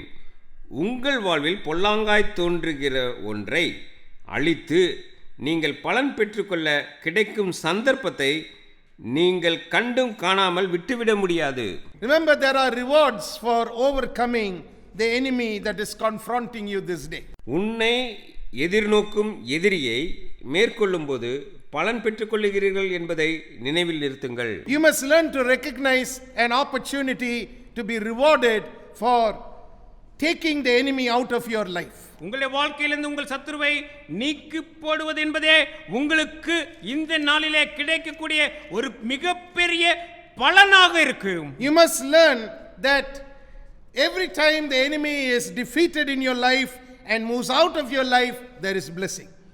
உங்களுடைய சத்துரு தோற்கடிக்கப்பட்டு உங்கள் வாழ்விலிருந்து நீக்கப்படும் நாளிலே நீங்கள் ஆதாயம் பெற்றவர்களாக இருக்கிறீர்கள் என்பதை அறிந்து கொள்ளுங்கள். It's a beautiful example in the Bible I want to share with you. உங்களோடு கூட வேதாகமத்திலிருந்து ஒரு நல்ல உதாரணத்தை எடுத்து காட்ட விரும்புகிறேன். This is the last example we will share for this part 2 of our teachings on how to recognize golden opportunities. பொன்னான வாய்ப்பினை எப்படி இனம் கண்டுகொள்வது என்பதை குறித்து படித்து வருகிற இந்த பாடத்திட்டத்தின் பகுதி 2இல் நான் கொடுக்கக்கூடிய கடைசி ஒரு உதாரணமாக இது இருக்கு. We are reading about the life of a man called David. தாவீது எனும் ஒரு மனிதனுடைய வாழ்க்கையிலே நாம் பார்க்கலாம். In 1 Samuel chapter 17, he appears to be just an average teenager. ஒரு வாலிப மகனாகவே 1 சாமுவேல் 17 அந்த அதிகாரத்திலே நாம் பார்க்கும்போது ஆரம்பத்திலே தாவீது காணப்படுகிறார். And we are reading about how when he comes to meet with his brothers, he hears about what is being offered by the king if only someone would defeat Goliath. கோலியாத்தை ஒருவன் மேற்கொண்டால் ராஜாவினிடமிருந்து என்ன பரிசு கிடைக்கும் என்பது அவன் சகோதரர்கள் சொல்ல தாவீது அவர்களை சந்திக்க வந்தபோது சொல்ல கேட்டது என்பதை அறிகிறோம். He is hearing from all the people in Israel who are standing there, the men of Israel, the fighters and the warriors who are talking to one another about the reward for defeating Goliath. கோலியாத்தை மேற்கொண்டால் ஜெயித்தால் என்ன பரிசு கிடைக்கும் என்பதை அங்கே சுற்றியிருந்த இஸ்ரவேல் ஜனங்கள், போர் வீரர்கள், இன்னும் அநேக சேனையிலிருந்து அத்தனை பேரும் பேச தாவீது கேட்டார். In 1 Samuel chapter 17, I'd like you to read with me verses 25 and 26 and 27. நான் 1 சாமுவேல் 17 அதிகாரம் 25, 26, 27 வசனத்திலிருந்து உங்களுக்கு வாசிக்க இருக்கிறேன். அந்நேரத்தில் இஸ்ரவேலர் வந்து நிற்கிற அந்த மனுஷனை கண்டீர்களா? இஸ்ரவேலை நிந்திக்க வந்து நிற்கிறான். இவனை கொல்லுகிறவன் எவனோ அவனை ராஜா மிகவும் ஐஸ்வர்யவானாக்கி அவனுக்கு தம்முடைய குமாரத்தியை தந்து அவன் தகப்பன் வீட்டாருக்கு இஸ்ரவேலிலே சர்வமானியம் கொடுப்பார் என்றார்கள். அப்பொழுது தாவீது தன்னண்டையிலே நிற்கிறவர்களை பார்த்து, இந்த பெலிஸ்தனை கொன்று இஸ்ரவேலுக்கு நேரிட்ட நிந்தையை நீக்குகிறவனுக்கு என்ன செய்யப்படும்? ஜீவனுள்ள தேவனுடைய சேனைகளை நிந்திக்கிறதற்கு விருத்த சேதனம் இல்லாத இந்த பெலிஸ்தன் எம்மாத்திரம் என்றான்.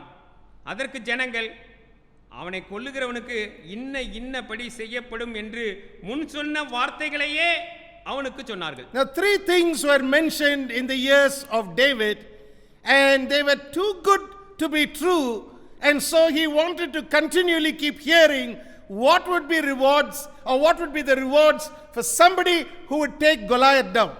கோலியாத்தை நிந்திக்கிற கோலியாத்தை கொன்று போட்டால் என்ன கிடைக்கும் என்பது அவனாலே புரிந்து கொள்ளவே முடியவில்லை. அவனுக்கு மிகுந்த ஆச்சரியத்தை தந்தது.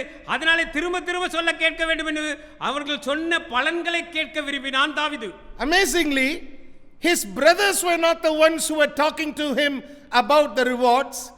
It was everyone else outside his family who were discussing the rewards that would come to the man who could defeat Goliath. கோலியாத்தை ஜெயிக்கிறவனுக்கு என்ன நடக்கும் என்று அவனுடைய சகோதரர்கள் பேச அவர் கேட்கவில்லை. சுற்றியிருந்த இஸ்ரவேல் ஜனங்கள் தங்களுக்குள்ளாக பேச அங்கே தாவீது கேட்டார்.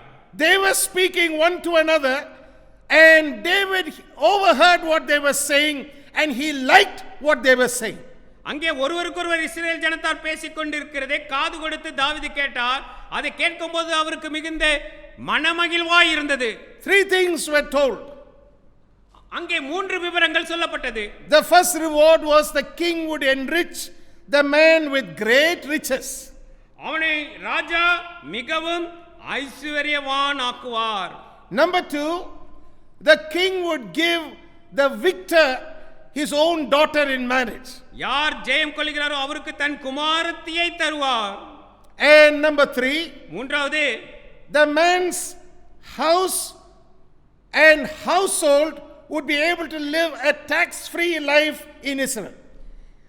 அவன் தகப்பன் வீட்டாருக்கு இஸ்ரவேலிலே சர்வமானியம் கொடுக்கப்படும் என்று சொல்லி கேட்டார்.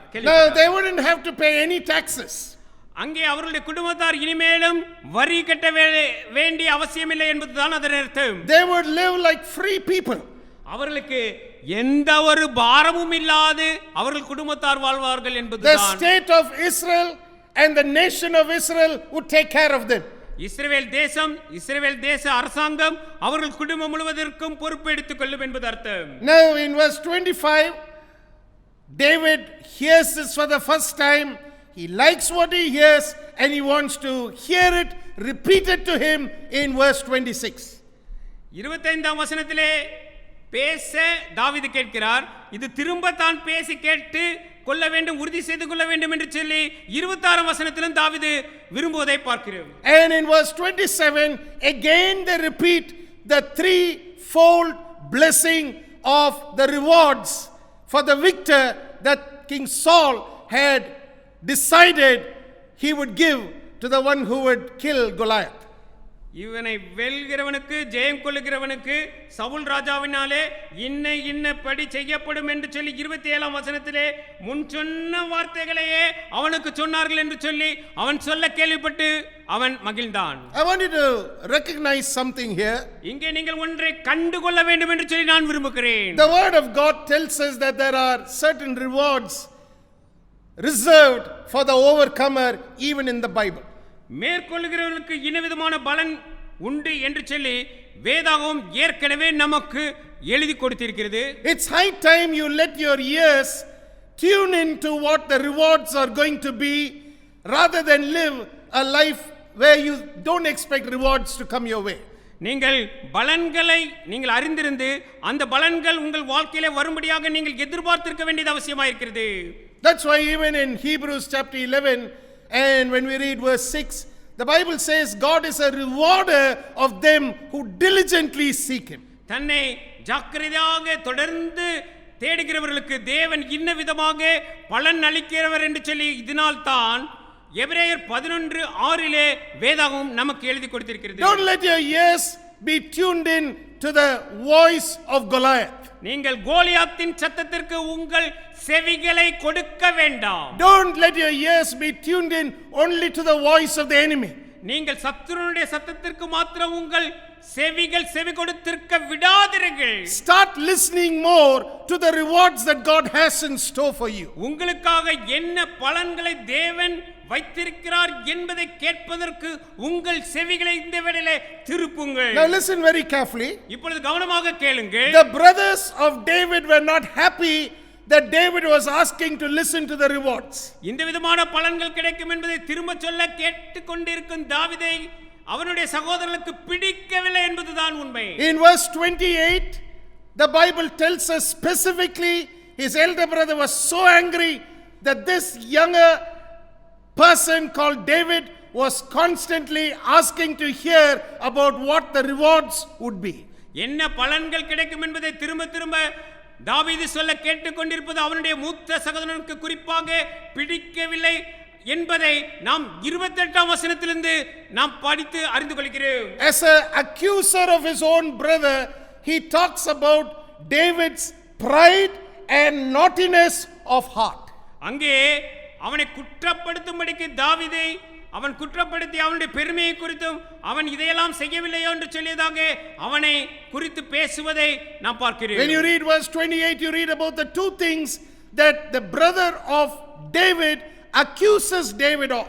அங்கே தாவீதை குற்றச்சாட்டும்படிக்கு அவனுடைய மூத்த சகோதரன் சொன்ன இரண்டு குற்றச்சாட்டுகளை நாம் 28ஆம் வசனத்திலே பார்க்கிறோம். Now, that's how it is even in our Christian life. இன்றைக்கு நம்முடைய கிறிஸ்தவ வாழ்க்கையிலும் இப்படியாகத்தானே ஐயா இருக்கிறது. Every time you want to receive the rewards in your ears, there looks like there's something standing up against you and trying to tell you, who are you to listen to rewards? You are not going to be rewarded. Instead, you are a man who's filled with sin. நீ பாவியாகிட்டே, நீ பாவத்தினால் நிறைந்தவனாயிற்றே, நீ ஏன் இந்த பலன்களை குறித்து திரும்ப திரும்ப கேட்க வேண்டும்? இந்த பலன்கள் உனக்கு வரப்போவதில்லை என்று சொல்லி உங்களை சுற்றி இருக்கிற குடும்பத்தார் உலகத்தார் பேசுவதாக இன்றைக்கு காணப்படுகிறது. Don't let your ears become tuned into the voice of accusation that comes your way. உங்களுடைய வழியிலே வரக்கூடிய குற்றச்சாட்டுகளுக்கு உங்கள் செவியை நீங்கள் தயவு செய்து விட்டு கொடுக்க வேண்டாம். Focus on what the rewards are in God's kingdom. தேவனுடைய ராஜ்யத்திலே நீங்கள் பெறப்போகிற பலன்களுக்கு உங்களுடைய கருத்தை செலுத்துங்கள். அதையே உங்கள் வாழ்க்கையிலே முக்கியப்படுத்துங்கள். Let your mind be continuously renewed with the rewards that the kingdom of God offers to the Christian believer. கிறிஸ்தவ விசுவாசிக்கு தேவனுடைய ராஜ்யத்திலே தேவன் தாமே என்ன பலன்களை கொடுக்கிறார், கொடுத்து கொண்டிருக்கிறார் என்பதை மாத்திரமே உங்கள் சிந்தையிலே நிறைத்திருங்கள். Remember, the enemy will never have the support of God. தேவனுடைய ஆதரவு சத்துருவுக்கு ஒருபோதும் இருக்காது என்பதை நன்றாக அறிந்து கொள்ளுங்கள். God will never support Goliath against you. உங்களுக்கு விரோதமாக வருகிற கோலியாத்திற்கு தேவனுடைய ஆதரவு இராது என்பதை நீங்கள் நிச்சயமாக அறிந்திருங்கள். God will also never support the accusation that comes from the accuser of the brethren against your life. உங்கள் வாழ்க்கைக்கு விரோதமாக சகோதரருக்கு விரோதமாக குற்றம் சுமத்துபவன் என் குற்றச்சாட்டையும் கூட தேவன் ஒருபோதும் ஆதரிக்க மாட்டார். Don't ever think God is going to support the accuser of the brethren against you. உங்கள் மீது குற்றம் சாட்டுகிறவனுக்கு ஆதரவாக தேவன் இருக்க போகிறார் என்று சிந்திக்காதீர்கள். God wants you to overcome the enemy. சத்துருவை நீங்கள் மேற்கொள்ள வேண்டும் என்பதே தேவனுடைய திட்டமும் சித்தமுமாயிருக்கிறது. He wants the enemy to be defeated. உங்களுடைய சத்துரு இந்த நாளிலே ஜெயம் எடுக்கப்பட வேண்டும். That's why when we started on these teachings, I told you while we were in prayer that the enemy that sees you must run from you, flee from you 7 ways. இதனால் தான் இந்த படிப்பினை நாம் ஆரம்பிக்கும் போது நாம் ஜெபிக்கும் வேளையிலே நான் சொன்னேன், உங்கள் சத்துருக்கள் 7 வழியாக புரண்டு ஓட வேண்டும் என்று சொன்னேன். The enemy that stands up against you must be defeated. உங்களுக்கு விரோதமாக நிற்கிற சத்துரு மடங்கடிக்கப்பட வேண்டும், ஜெயம் எடுக்கப்பட வேண்டும். Believe me, the anointing of God is on your life to see that happen in your life. இது உங்களுடைய வாழ்க்கையிலே நிறைவேற தேவனுடைய அபிஷேகம் இப்பொழுது உங்களிடத்திலே உங்கள் மீது இருக்கிறது என்பதை தயவு செய்து நம்புங்கள். I want you to understand that everything that you have heard, everything that you have seen that has happened here during the last couple of weeks, and how God made it possible for us to reach you with the word of God has come to you because of that. இதனால்தான் இந்த கடந்த சில வாரங்களாக தேவனுடைய செய்தி உங்கள் இல்லங்களுக்கு கடந்து வரும்படியாக அற்புதமாக தேவன் செய்த செயல்களை நீங்கள் காணும்போது இதிலிருந்து நீங்கள் அறிந்து கொள்ளுங்கள். That God is the one who has stood with us and helped us. தேவன் தாமே எங்களோடு உடன் இருந்து எங்களுக்கு உதவி செய்தார் என்பதை நாங்கள் சொல்லிக் கொள்கிறோம். God gets the glory. தேவன் தாமே இதற்கு உரிய மகிமையை அவர் மாத்திரமே பெற்றுக்கொள்ளட்டும். God gets the honor and God gets the praise. தேவன் தாமே கனத்திற்கும் மதிப்பிற்கும் மகிமைக்கும் உரியவர். This is an opportunity for all members of Christ Chapel to give thanks to God. Christ chapel அங்கத்தினர் யாவரும் ஒன்றாக சேர்ந்து நாம் தேவனை மகிமைப்படுத்தும் அவருக்கு நன்றி சொல்லும் ஒரு கிடைத்த ஒரு நல்ல தருணமாக நல்ல ஒரு சந்தர்ப்பமாக நான் எடுத்துக்கொள்கிறேன். Don't let this opportunity pass you by. இந்த சந்தர்ப்பம் நம்மை விட்டு விலகி போகாதபடிக்கு நீங்கள் தயவு செய்து இதை இறுக பற்றி பிடித்துக் கொள்ளுங்கள். Remember, there are rewards given for faithfulness. நாம் உண்மையுள்ளவர்களாக விசுவாசம் உள்ளவர்களாக இருக்கும்போது நமக்கென்று பலன்கள் நிச்சயமாக இருக்கிறது. God will reward the faith man and the faith woman who chooses to walk by faith. நான் விசுவாசத்திலே நடப்பேன் விசுவாசத்தினாலே நடப்பேன் என்று சொல்லி தேர்ந்தெடுக்கிற ஒவ்வொரு மனுஷனுக்கும் மனுஷிக்கும் தேவன் பெரிதான ஆசீர்வாதத்தை நிச்சயமாக வைத்திருக்கிறார். Let's bow our heads in a moment of prayer, please. நாம் ஜெபிக்கும்படி நம்முடைய தலைகளை தாழ்த்தி ஆண்டவரை நோக்கி பார்க்கலாம். With a heart of gratitude and thanksgiving, we are going to come before the throne of grace. நாம் கிருபையின் சிங்காசனத்திற்கு முன்பாக நன்றி அறிதலோடும் நன்றியோடும் கூட வருவோம். Don't treat anything lightly that has happened over the past couple of weeks. கடந்த சில வாரங்களாக நடந்தவைகளை மிக லகுவாக நீங்கள் எடுத்துக்கொள்ள வேண்டாம். Don't take anything for granted in God's kingdom. தேவனுடைய ராஜ்யத்திலே இதெல்லாம் பொறுப்படுத்த வேண்டியதில்லை என்று சொல்லி நீங்கள் எதையும் அப்படியாக நிராகரித்து விட வேண்டாம். Every attempt that has been made in the strength of God and with the faith of God. நாம் தேவனுடைய பலத்தினாலும் தேவனுடைய உதவியும் ஒத்தாசையோடும் கூட தான் நாம் இதுவரைக்கும் எடுத்த எல்லா முயற்சிகளும் நடந்திருக்கிறது என்று சொல்லி அங்கீகரிக்கிறோம். That's why we are totally dependent on God's Holy Spirit. ஆகவே பரிசுத்த ஆவியானவர் மீது நாங்கள் முழுவதுமாய் 100% சார்ந்திருக்கிறோம். We're not just banking on earthly energy. We're not just banking on natural strength. We're depending on God all the way. எல்லா வழிகளிலும் இயற்கையின் பலனை அல்ல எங்களுடைய பலத்தில் அல்ல அவரையே முழுவதுமாய் சார்ந்திருக்கிறோம். We are depending on Him so much that we know that without Him we wouldn't have been able to do anything that you have seen in the last couple of weeks. கடந்த சில வாரங்களாக நீங்கள் காண கிடைக்கப்பெற்றவைகள் நாங்கள் நன்றாக அறிந்திருக்கிறோம் எங்களுடைய பலத்தினால் அல்ல முற்றும் அவருடைய சுத்த கிருபையினாலே. So let's bow our heads in a moment of prayer. நாம் ஜெபிக்கும்படியாக தலை தாழ்த்தி நாம் அவரை நோக்கி பார்க்கலாமா? Like I told you that there will be some more parts to this teaching. இந்த போதனையினுடைய இன்னும் சில பகுதிகள் தொடர்ந்து உங்களுக்கு வர இருக்கிறது. God willing, God will help us to make that available to you at the right time. சரியான வேளையே கர்த்தருக்கு சித்தமானால் அவைகளும் உங்களுக்கு கிடைக்க அவர் உதவி செய்வார் என்று சொல்லி நாங்கள் அறிந்திருக்கிறோம். But let's come together with a heart of thanksgiving and praise before the throne of grace. கிருபையின் சிங்காசனத்திற்கு முன்பாக நன்றியோடும் துதியோடும் கூட நாம் யாவரும் நம்முடைய இருதயங்களை ஒன்றிணைத்து அவருக்கு முன்பாக வருவோம். Let's pray. நாம் ஜெபிப்போம். Father, in the mighty name of Jesus, we give you thanks for this wonderful blessing you have given us to study the word of God. தேவனுடைய வார்த்தையை கற்றுக்கொள்ளும் என்னும் இந்த அற்புதமான நல்ல வாய்ப்பை சந்தர்ப்பத்தை இந்த வேளையிலே எங்கள் ஒவ்வொருவருக்கும் நீர் கொடுத்தபடினாலே உமக்கு நன்றியையும் துதியையும் கொடுக்கிறோம் அப்பா.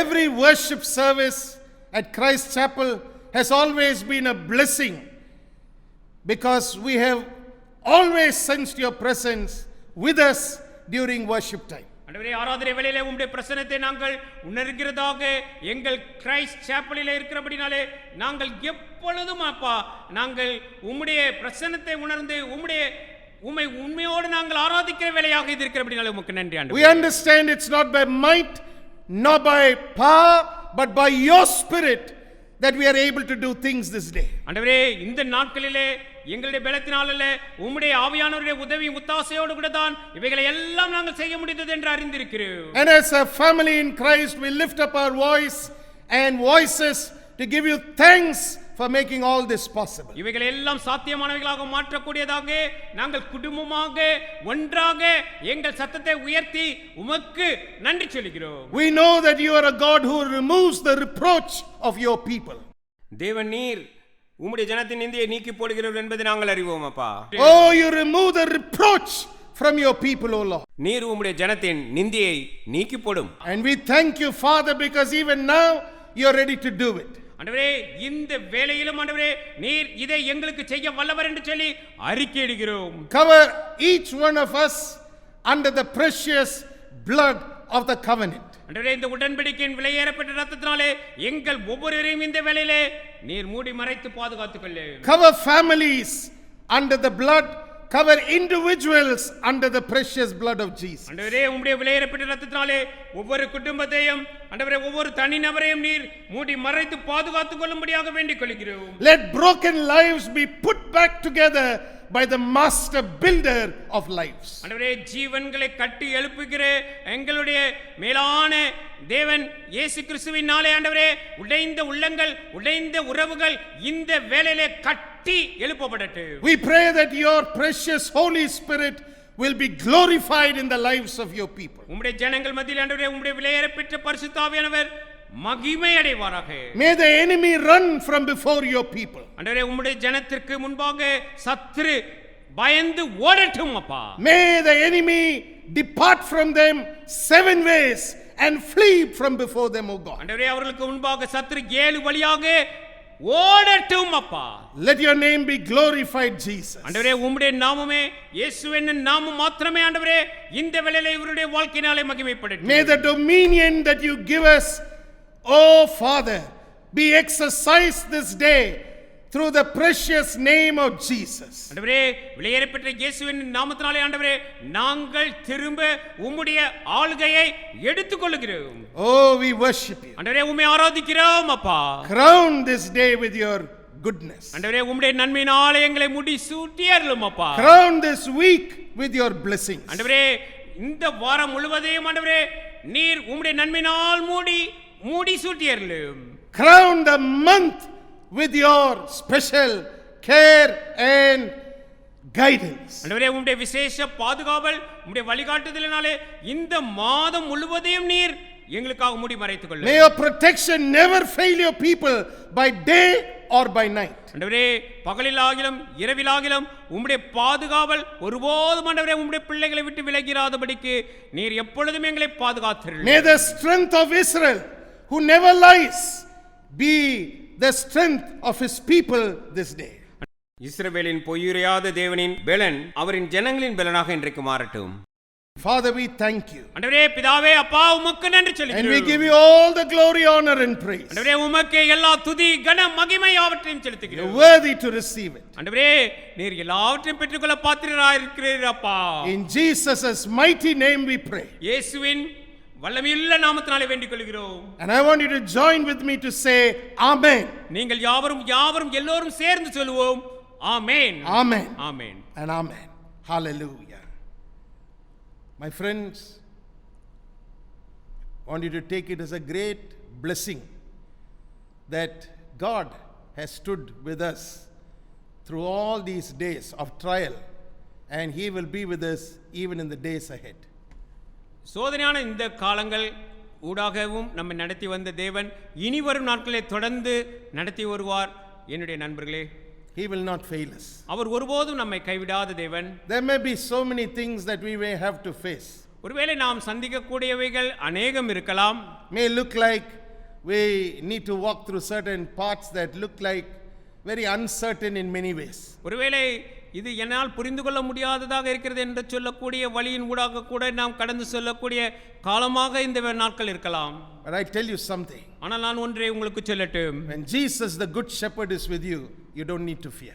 இயேசு என்னும் அருமையான மேய்ப்பர் உங்களோடு கூட இருக்கிறபடினால் நீங்கள் ஒன்றை குறித்தும் கவலைப்பட வேண்டிய அவசியம் இல்லை. He will stand with you, He will lead you, He will carry you when needs be, and He will take you across every situation that confronts you.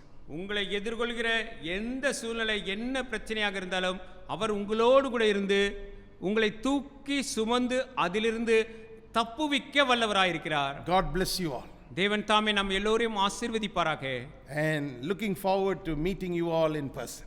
நாம் சாப்பலிலே திரும்ப எல்லோரும் சந்திக்கும்படியான ஒரு நல்ல நாளுக்காக நான் எதிர்பார்த்திருக்கிறேன். God bless you. தேவன் தாமே நம் யாவரையும் ஆசீர்வதிப்பாராக. Amen. ஆமென்.